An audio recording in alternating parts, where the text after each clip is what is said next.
Hello दोस्तों, इंटेलेक्टो.इन के इस यूट्यूब प्लेटफॉर्म पर आपका स्वागत है।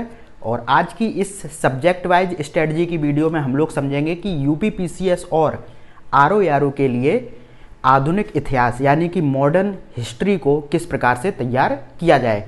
दो वीडियो मैं ऑलरेडी दे चुका हूं जिसमें मैंने एंशिएंट हिस्ट्री और मिडाइवल हिस्ट्री की बात कर ली है और आज हम लोग मॉडर्न हिस्ट्री की बात करने वाले हैं। ठीक है, तो किसी भी विषय की तैयारी को लेके तीन बातें बहुत अहम होती हैं। एक तो क्या पढ़ना है, दूसरा कैसे पढ़ना है और तीसरा सोर्स यानी कि किन किन माध्यम से यानी कि कौन कौन से स्रोत या फिर सोर्स रहेंगे जिनसे कि हमें तैयारी करनी है। यानी कि मोटा मोटी मतलब होता है कि बुक लिस्ट क्या होगी। ठीक है, तो बुक लिस्ट और फिर कैसे पढ़ना है समझने से पहले हम लोग देखेंगे कि आखिर क्या क्या पढ़ना है, क्योंकि जो आप सिलेबस अपना देखते हैं उसमें बहुत ही कुछ ऐसे टॉपिक दे रखे होते हैं, उनके अंदर का मटेरियल नहीं दिया गया होता है और आपको पता नहीं होता है कि आखिर यहाँ से कौन कौन सी चीज़ें इंपॉर्टेंट हैं और किन पर हमें अपना मुख्य फोकस बिंदु रखना है। ठीक है, तो चलिए बिना किसी देर करते हुए तुरंत स्टार्ट करते हैं। तो आप सभी को पता है कि मॉडर्न हिस्ट्री की जो शुरुआत होती है वो होती है जब भारत में यूरोपियों का आगमन होता है। ठीक है,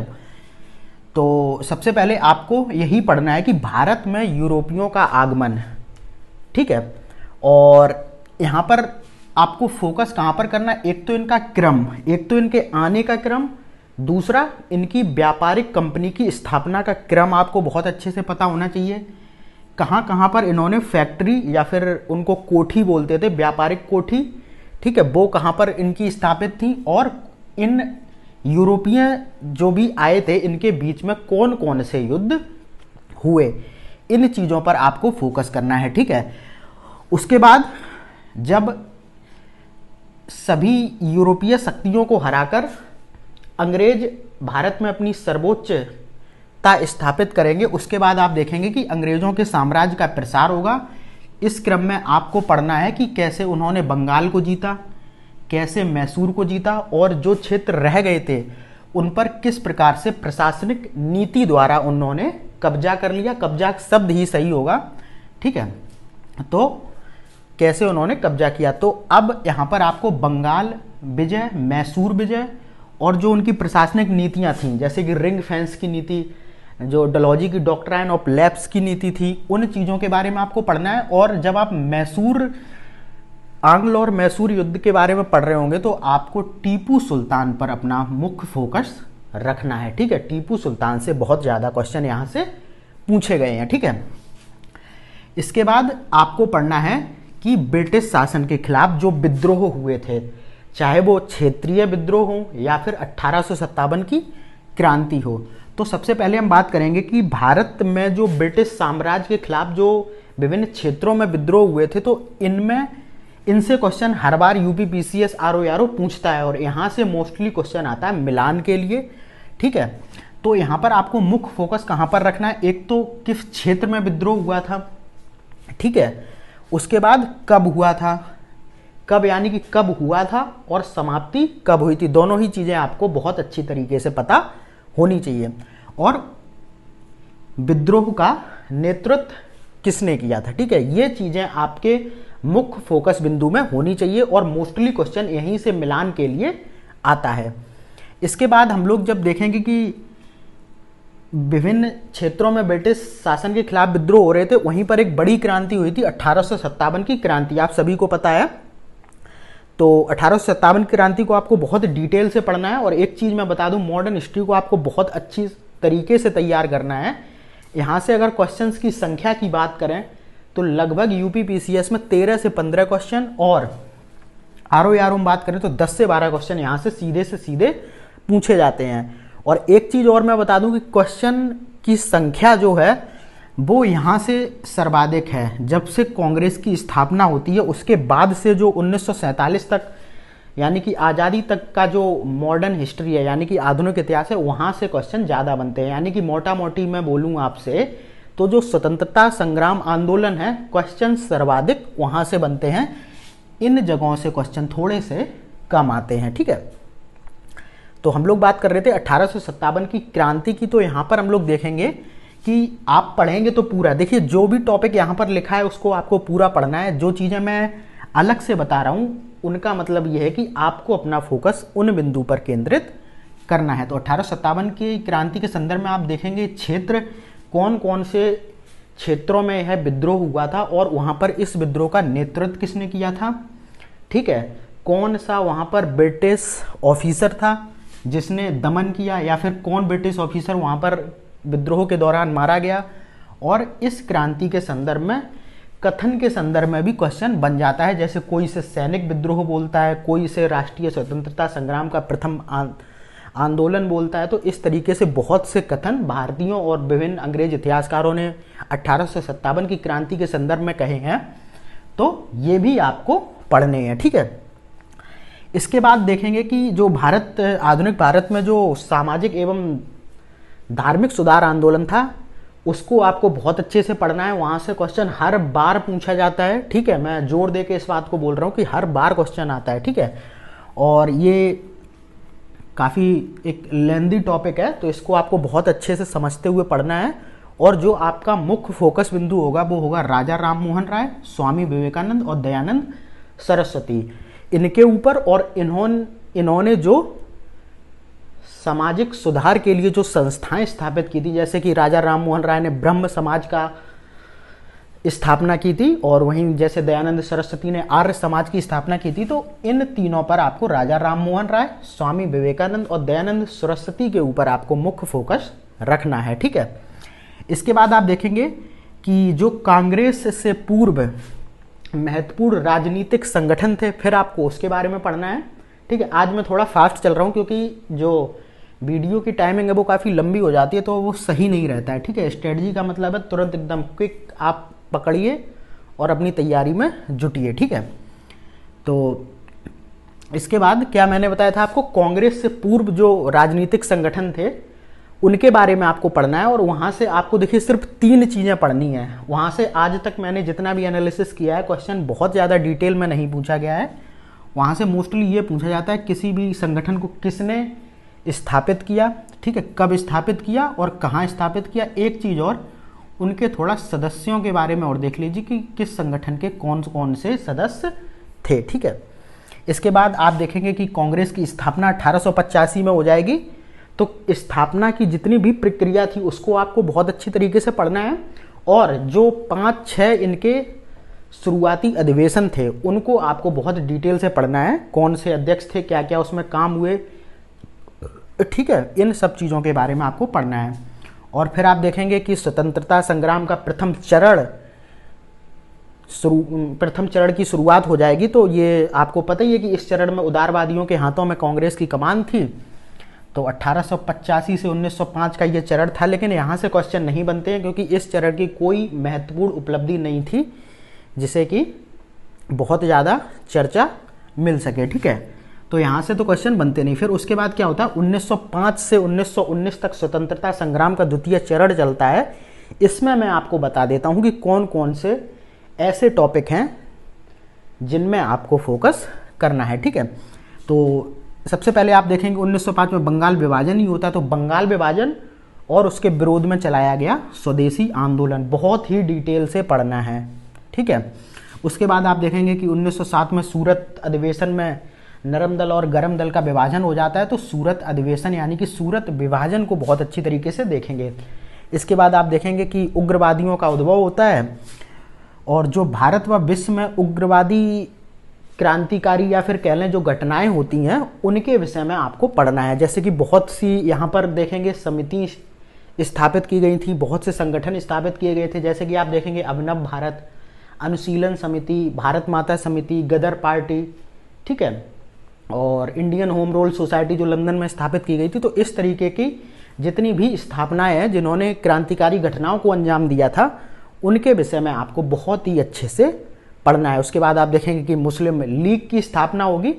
और इसके बाद मैंने शायद यहाँ पर ये लिख दिया 1909, ये यहाँ पर आना चाहिए, ठीक है। मुस्लिम लीग से पहले आप देखेंगे 1909 का एक भारत शासन अधिनियम पारित किया जाएगा जिसे आप मॉर्ले मिंटो सुधार के नाम से जानते हैं। और वहीं पर आप देखेंगे कि पृथक निर्वाचक मंडल की मांग करेंगे मुस्लिम नेता, और इसी के संदर्भ में आप देखेंगे आगे चल के मुस्लिम लीग की स्थापना भी होगी, ठीक है।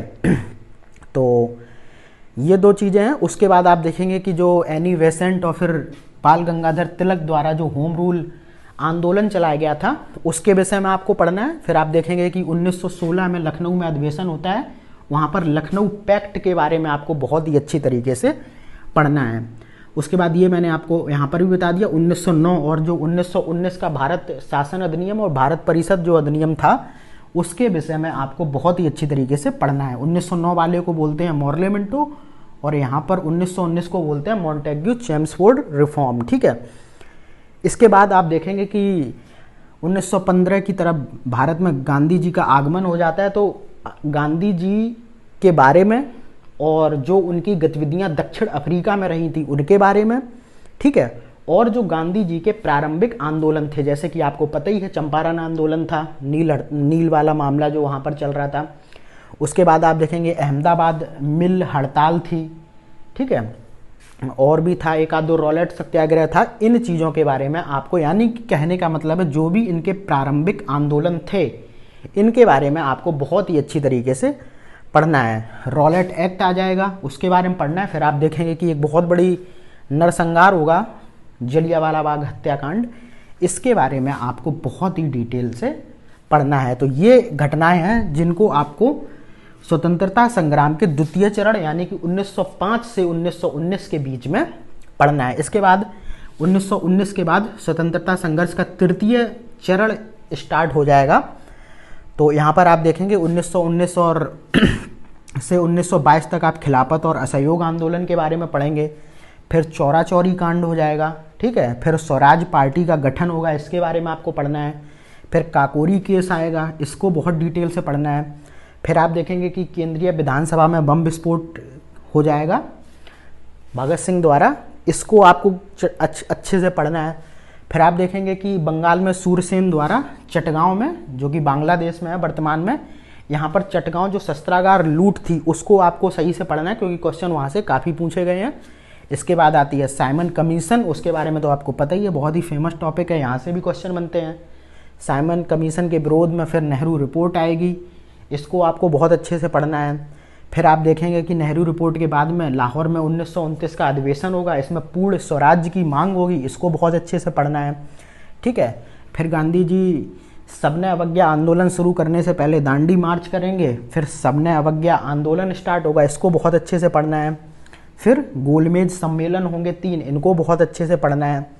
फिर क्या होगा, गांधी इरविन समझौता होगा और पूना पैक्ट होगा, इनके बारे में अच्छे से पढ़ना है। पूना पैक्ट के बाद आप देखेंगे कि गांधी जी ने जो हरिजन उत्थान किया था इसके विषय में आपको बहुत ही अच्छी तरीके से पढ़ना है। उसके बाद आप देखेंगे कि 1935 का भारत शासन अधिनियम ब्रिटिश गवर्नमेंट द्वारा पारित किया जाएगा और उसके बाद भारत में 1937 के प्रांतीय चुनाव आयोजित कराए जाएंगे, तो उनके बारे में आपको बहुत अच्छे से पढ़ना है। फिर आप देखेंगे कि हरिपुरा व त्रिपुरी जो कांग्रेस का अधिवेशन था जिसमें सुभाष चंद्र बोस को लेकर कुछ तानातनी हुई थी, वहाँ पर आपको बहुत अच्छी तरीके से पढ़ना है। यानी कि हरिपुरा और जो त्रिपुरी अधिवेशन थे कांग्रेस के, इनके बारे में आपको बहुत ही अच्छी तरीके से पढ़ना है, ठीक है। इसके बाद आप देखेंगे कि स्वतंत्रता जो संघर्ष का चतुर्थ चरण स्टार्ट होगा 1939 से 1947 यानी कि आज़ादी तक।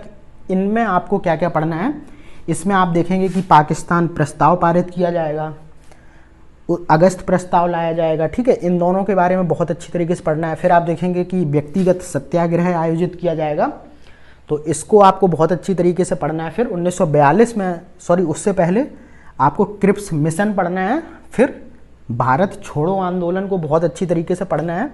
फिर आप देखेंगे कि वेवेल घोषणा हुई थी, उसको बहुत अच्छे से पढ़ना है। इस चरण में आपको फिर क्या पढ़ना है, आज़ाद हिंद फौज के बारे में बहुत अच्छे से पढ़ना है, बहुत ज़्यादा क्वेश्चन यहाँ से पूछे गए हैं। फिर कैबिनेट मिशन पढ़ना है। फिर विभाजन कैसे हुआ, तो इसमें आप देखेंगे कि जो माउंट बेटन घोषणा वगैरह थी, एटली घोषणा थी, इनके संदर्भ में आपको पढ़ना है। फिर देखेंगे कि किस तरीके से भारत का विभाजन हुआ और 1947 का अधिनियम पारित हुआ और उसके बाद भारत को आज़ादी मिल गई। तो ये मॉडर्न हिस्ट्री के संदर्भ में पूरा वो था। 2 टॉपिक और रह गए हैं, एक तो आधुनिक भारत में शिक्षा का विकास और आधुनिक भारत में प्रेस का विकास। तो इनमें आपको क्या क्या देखो देखना है कि आधुनिक भारत के शिक्षा के विकास के अंतर्गत आप देखेंगे कि कौन कौन सी संस्थाएं स्थापित की गई थी, ठीक है, कॉलेजों की स्थापना हुई थी वो आप देख लेना, कौन कौन सी समितियां या फिर आयोग या फिर अधिनियम भारतीय शिक्षा को लेके पारित किए गए थे, तो इनके संदर्भ में आपको पढ़ना है। उसके बाद ये बात हो गई शिक्षा की, और फिर हम देखेंगे कि आधुनिक भारत में प्रेस का विकास यानी कि समाचार पत्रों को लेकर जो ब्रिटिश गवर्नमेंट द्वारा अधिनियम पारित किए गए थे उनके विषय में आपको यहाँ पर मोस्टली पढ़ना है। और एक क्वेश्चन यहाँ से हमेशा पूछा जाता है कि जो ये स्वतंत्रता संग्राम था, बहुत से सेनानियों ने और फिर अदर लोगों ने इसके संदर्भ में काफ़ी पुस्तकें लिखी थी, तो वो लिस्ट भी आपको बहुत अच्छी तरीके से तैयार करना है कि कौन सी पुस्तक किसके द्वारा लिखी गई है। यहाँ से क्वेश्चन मिलान के लिए आता है, ठीक है। तो और फिर एक चीज़ से क्वेश्चन मैंने देखा बहुत ज़्यादा बनते हैं, वो ये है कि भारत में जो भी ब्रिटिश गवर्नर जनरल या फिर जो वायसराय रहे थे उनके महत्वपूर्ण कार्यों को लेकर एक क्वेश्चन बहुत ही ज़्यादा पूछा जाता है, तो ये भी आप अच्छे से तैयार कर लेंगे। तो ये तो बात हो गई कि क्या क्या पढ़ना है। आई होप कि आपको बहुत अच्छी तरीके से समझ में आया होगा। मैंने बिल्कुल तोड़ दिया है, बिल्कुल एक एक टॉपिक को आपके सामने रख दिया है कि क्या क्या पढ़ना है, ठीक है। तो ये तो बात हो गई क्या पढ़ना है। अब देखो, जो इतिहास है ना उसे आप एक कनेक्शन के साथ ही पढ़ सकते हैं। कैसे करके कि यहाँ पर अगर कोई घटना हुई होगी तो उसका पिछली घटना से एक संबंध जरूर रहा होगा, ठीक है। तो इस तरीके से अगर आप कनेक्ट करके पढ़ेंगे तभी आपको इतिहास समझ में आएगा। जैसे कि अगर मान के चलिए आपको ये सिलेबस ही याद करना है, अगर आप इसको अलग अलग बिल्कुल करके देखेंगे तो ये सिलेबस आपको कभी याद नहीं होगा। एक बोला जाता है ना कि आप अगर एक बेहतरीन स्ट्रेटजी बनाते हैं तो सिलेबस 24 घंटे आपके माइंड में होना चाहिए हर सब्जेक्ट का। तो अगर यहाँ पर बात करें कि सिलेबस को कैसे याद करें या फिर मॉडर्न हिस्ट्री को अपने दिमाग में एकदम कैसे पूरी तरीके से रखें, तो यहाँ पर देखिए क्या होता है। जैसे मान के चलिए भारत में यूरोपियों का आगमन हुआ, यूरोपियों ने जो अंग्रेज थे उन्होंने सभी यूरोपीय शक्तियों को पराजित करके जो भारतीय व्यापार था उस पर अपना सत्ता स्थापित की, ठीक है। उसके बाद आप देखेंगे कि जब यहाँ पर ये लोग व्यापार पर अपना प्रभुत्व स्थापित कर लेंगे उसके बाद इनकी महत्वाकांक्षाएं बढ़ेंगी, तो ये क्या करेंगे, अपने साम्राज्य का विस्तार करने का प्रयास करेंगे, ठीक है। तो इस क्रम में ये बंगाल को जीतेंगे, मैसूर को जीतेंगे, और जिनको नहीं जीत पाएंगे वहाँ पर अपनी कूटनीति या फिर प्रशासनिक रणनीति द्वारा उसको हथियाने का प्रयास करेंगे, ठीक है। कनेक्ट करके देखना आप। अब जब ये इतना ये उत्पात मचाएंगे भारत में और राज्यों को हड़पेंगे तो क्या होगा, इनके खिलाफ विद्रोह होंगे, तो यही यहाँ पर विद्रोह होने लगे, ठीक है। और इस टॉपिक को खैर इसमें अलग रखते हैं, ये एक अलग मुद्दा है, सामाजिक व धार्मिक सुधार आंदोलन। अब देखिए, जब विद्रोह होंगे 1857 की क्रांति होगी, इसी क्रम में क्रांति फेल हो जाएगी। आपको पता है यहाँ पर कोई ना बेहतर नेतृत्व था, ना कोई ऐसा एक साझा संगठन था जो क्रांति को एक अलग लेवल पर ले जा सके। इसीलिए जब कोई संगठन की जरूरत पड़ेगी तो क्या होगे, कांग्रेस से पूर्व राजनीतिक संगठनों की स्थापना शुरू हो जाएगी। जब ये संगठन भी एक अखिल भारतीय स्वरूप प्रदान, मतलब अखिल भारतीय नेतृत्व प्रदान नहीं कर पाएंगे तो क्या होगा, एक अखिल भारतीय संगठन की स्थापना होगी, तो कांग्रेस की स्थापना हो जाएगी इसी क्रम में, ठीक है। जब कांग्रेस की स्थापना होगी तो चीज़ें आगे बढ़ेंगी, ब्रिटिश गवर्नमेंट द्वारा मांग की जाए, ब्रिटिश गवर्नमेंट के सामने अपनी मांगें रखी जाएंगी। तो मांगों के क्रम में आप देखेंगे कि जैसे उदारवादियों ने काफ़ी मांग रखी थी अपनी, ठीक है। तो इसी क्रम में फिर आप जब देखेंगे कि भारत में राष्ट्रीयता का उदय होगा। जब उदय होगा तो ब्रिटिश जो होंगे वो बंगाल विभाजन के माध्यम से, क्योंकि जो बंगाल था वो राष्ट्रीयता का गढ़ बन रहा था, इसी राष्ट्रीयता को ख़त्म करने के लिए वो बंगाल विभाजन करेंगे, ठीक है। फिर उदारवादियों में और क्या बोलते हैं, जो उग्रवादी थे उनमें मतभेद होगा स्वदेशी आंदोलन को लेके कि इसको पूरे देश में चलाया जाए या फिर इसको सिर्फ बंगाल में चलाया जाए। इसीलिए फिर सूरत विभाजन हो जाएगा। विभाजन के बाद क्रांतिकारी बढ़ जाएंगे तो वो अपनी क्रांतिकारी घटनाओं को अंजाम देंगे, और जो उदारवादी होंगे वो शांतिपूर्ण तरीके से अपने जो आंदोलन होंगे या फिर जो भी चीज़ें होंगी उनको चलाएंगे।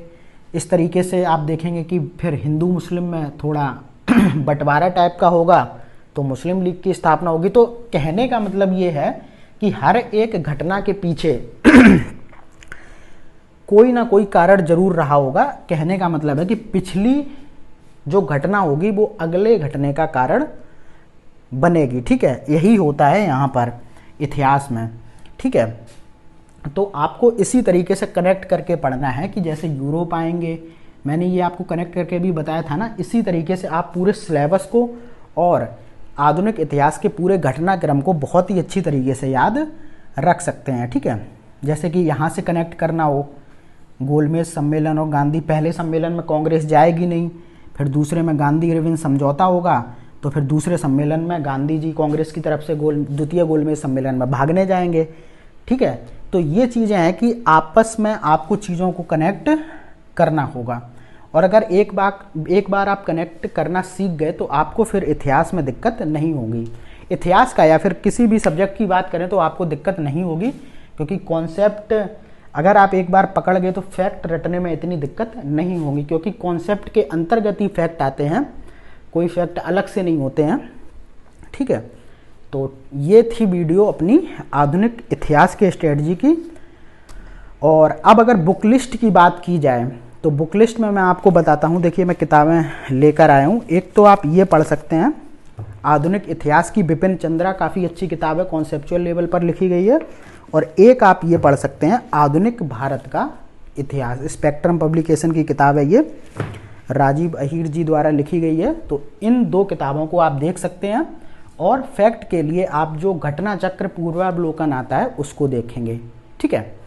तो मिलते हैं फिर अगली वीडियो में, तब तक के लिए धन्यवाद।